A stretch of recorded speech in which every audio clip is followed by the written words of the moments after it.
News మీకోసం.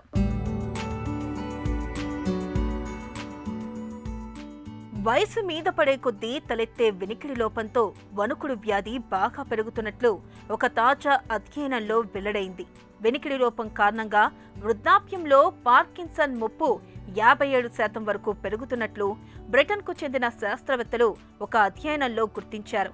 ఈ నేపథ్యంలో వయసుతో పాటు వినికిడి సామర్థ్యం తగ్గడాన్ని పార్కిన్సన్ జబ్బుకు ఒక సూచికగా, ముందస్తు హెచ్చరికగా తీసుకోవాలని వారు పేర్కొంటున్నారు. వినికిడి శక్తి తగ్గడానికి విషయగ్రహణ సామర్థ్యంలో క్షీణతకు సంబంధం ఉందని గత అధ్యయనాల్లో ఇప్పటికే వెల్లడైంది.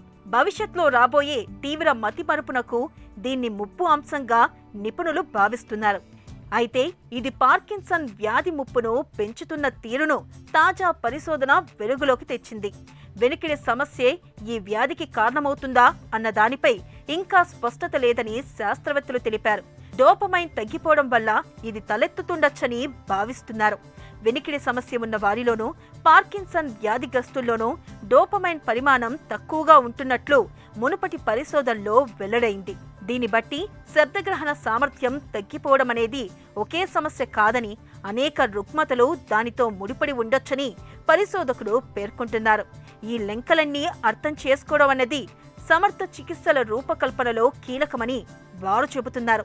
బ్రిటన్లోని బయోబ్యాంక్ డేటా సెంట్ నుంచి 1.6 లక్షల మంది డేటాను విశ్లేషించిన పరిశోధకులు ఈ మేరకు తేల్చారు.